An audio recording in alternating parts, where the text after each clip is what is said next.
So thank you for being here. It's very sunny outside, so I will try to not to be too long.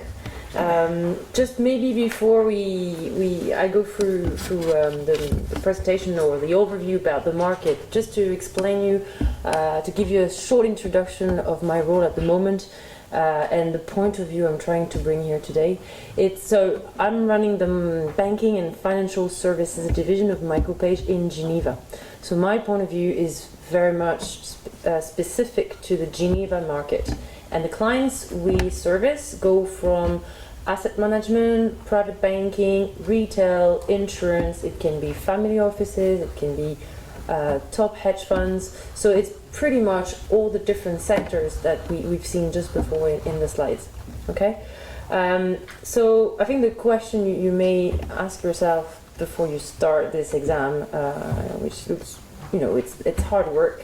It's what's the return on my investment. I'm not going to be able to answer that in terms of in a scientific way. I mean, I'm not going to tell you how much more you will earn once you have the CFA, or how much more jobs you will get, because I think it's difficult to say today. But I think what I can tell you, the question I ask myself as a recruiter in this sector, and I'm basically consulting roughly 500 candidates a year. So I need to be able to answer that question: is the CFA a nice to have, or is the CFA a must have? And that's a very difficult question to answer today on Geneva market. But believe me, we always challenge our clients when they give us jobs, because we want to know, okay, are you sure you don't want to meet this candidate? Okay, it doesn't have the CFA, but are you sure? I mean, he's very good. He has 15 years of experience. I mean, he's very technical, speaks all the languages. You're looking for an investment advisor speaking Russian with a strong background in fixed income, and you're asking for the CFA. Okay, are you sure it's important? So that's why I'm going to try and answer this. I cannot say yes or no, but I think there is definitely the start of a trend today on the Geneva market. I say Geneva because it's a very unique market. We must not forget that it's a buy-side market. It's not Zurich, it's not London. Most of the majority of the sector here, it's private banking, it's private wealth, it's B2C. It's to the end client. It's not so much to the institutional clients. Obviously, you have hedge funds, you have asset managers, but the majority of the market and the job market is private banking, it's buy-side. So the culture has always been very different. So CFA, when I was studying in London in 2006, 2007, in finance, CFA was something that everybody knew. Here in Geneva at that time, it was not well known at all. Not as it is before. So just to go back in time, I think it's important to understand the different steps that Geneva has been undergoing, the Geneva market, the financial market. So in 2008, I was working in investment banking. I was selling structured products to institutional independent asset managers in Geneva. So I was young, I was really young. I had only 1 year of experience, and I was selling cross-asset investment strategies to institutional investors on large amount of notionals, and I was probably expecting that these clients would know more than I do. The reality was that I was very surprised, and I'm speaking very honestly here, I was very surprised of the poor level of technical knowledge of a lot of institutions here in Geneva, whether independent asset managers or private bankers. So it was not that they didn't have a good financial knowledge, but they were not in line with the new products, what was going on, and we were feeling that investment banking were all young and very much qualified, with academic background and no real long-term experience, and the private banks, they had long-term experience, but academically in Geneva there was a big difference. So there was a lot of arrogance from the young people in investment banking or hedge fund or in asset management towards the Geneva market, and that suddenly changed, obviously, when there was the crisis and all the traders lost their jobs, the analysts, the sales, the portfolio managers, everybody, so at that time, I changed as well myself. I changed career. I went into recruitment in financial markets. And at that time, the number of people calling me asking, can we please come to Geneva? We're looking for an opportunity in the buy side. We want to move to the buy side, obviously. Big bonuses were done. I mean, they were looking for something different, and now suddenly everybody was interested to go to the Geneva market. But the Geneva market at that time, so from 2009 to 2013, they were not receptive to that. Because, I mean, they didn't have need for people with strong education, having worked in London, in New York, having done investment banking. They didn't need that. So they just, I mean, there was not that much opportunity for this. And professional qualifications were not really something that they were paying attention to that much at that time. So the love story continues, 2013, 2015, the last 2 years, now I'm covering this Geneva market. I realized that it's the opposite. All the clients call me now and they say, we would like someone who has investment banking experience, who has the CFA, who has very much technical expertise. How can we track them? So okay, and now I say, why do you need that? I mean, what changed? What's the big difference? I mean, we're still doing portfolio management. I mean, it's still the same job at the end. Why do you need this? So I think, I mean, it's not something which is just linked to the economic context. It's more something structural. So CFA is not a fashion. It's not something that would change. It's part of a long-term trend, and it's becoming a standard. And why that? First of all, because the whole financial marketplace is changing. Obviously, now Geneva, when the banking secrecy collapsed, now they realize they're in competition with the rest of the world and the rest of the financial marketplace. So they need to be able to offer something to their clients. And clients are no longer knocking on the door. So they need to go and hunt for that.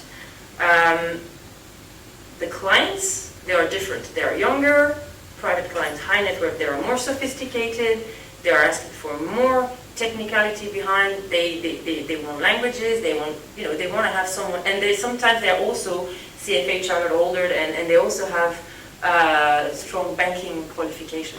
The clients, private clients, they are really changing as well. The cost in banking is increasing. It's very hard to make revenue, but it's also costing a lot, all these regulations. So there's a kind of scissor effect, because these banks, they need to invest, they need to attract talent in order to innovate, to be competitive, to compete with the rest of the world. But at the same time, they have an increasing cost because of regulation. They don't have time, they need to go fast. So everybody now, I mean, at the moment, I really feel it.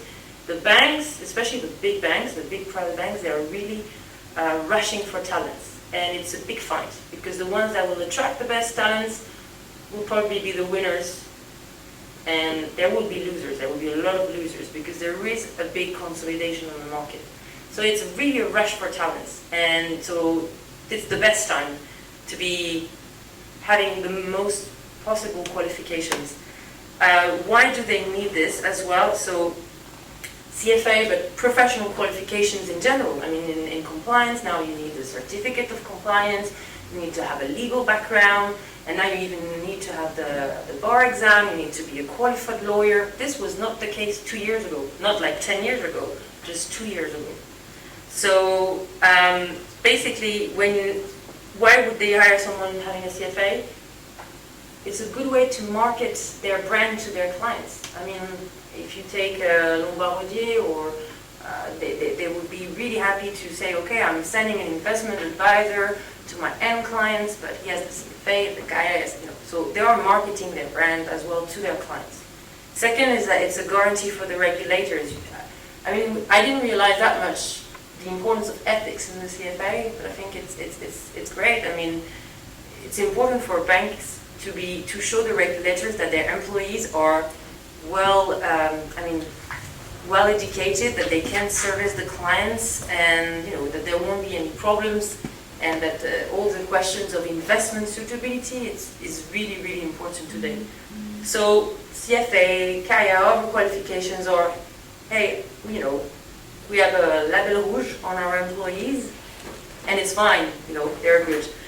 Then it's management. When a line manager hires someone, He's like, okay, if I hire the wrong person, how's the chance that my N+1 would just shout at me and probably maybe I'm going to get fired? You know, people are stressed at the moment in banking. There's a lot of uncertainty. You're scared to lose your job. So you don't want to hire someone in your team that is not going to be qualified.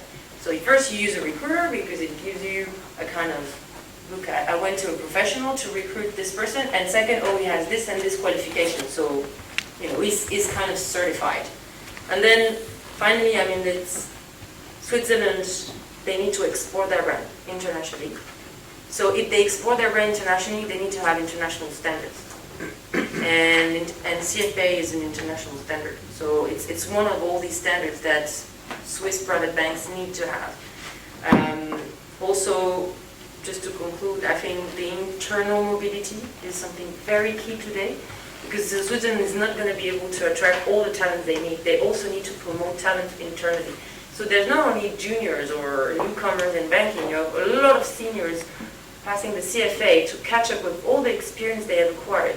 Because when I said before that they didn't have technical knowledge, it's more they didn't have academic knowledge, but a lot of good senior professionals went into banking just after school, learned on the ground, they have extremely strong experience on the ground, and they just need now to prove, they need to prove that they're still good. It's tough.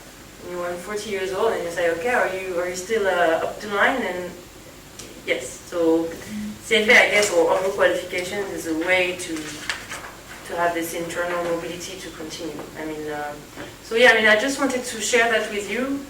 It's honest, it's what we see, and I'm very happy that you proposed me to come, because it's questions that I probably didn't ask myself enough, and questions that candidates have, clients have as well. Believe me, a lot of clients that recruit, they don't even know what's inside. I mean, they have no clue of where you're studying, and they just know that you need that. So it can be frustrating, but it's the reality. It's really the reality. So, questions after now? No. Or you want Do you have to any questions? Thank you very much for this very interesting perspective.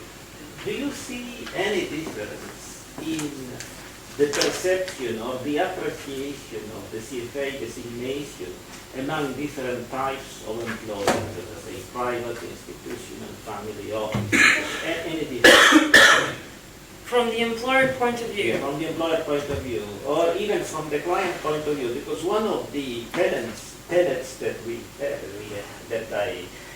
I heard many times at CFA Institute, and probably it is interesting to see whether you agree or not, is that the CFA Charter has been actually valued very much for a long time in this institutional setting, and it was not as well known among private clients, yes. Although we have done a lot of effort to promote also the CFA designation with private clients. I think it's the whole purpose of this is to say that this, for me, it's really, there is a segmentation very, very strict between the sell side and the buy side. So there is the B2B and the B2C, and it's really like in the industry. And the B2C, if there's been a crisis, it's also because of a lack of, probably sometimes a lack of qualifications, of transparency, in the B2C world. And there was no reason why private clients didn't have the right to have the same level of service that an institutional client would have with a top investment bank. And it's changing because it has to change, ethically speaking and economically speaking. But the perception is changing in private banking, is changing even in family offices, or because especially in family offices, because they always want the best, so they're always asking for whatever is possible to have.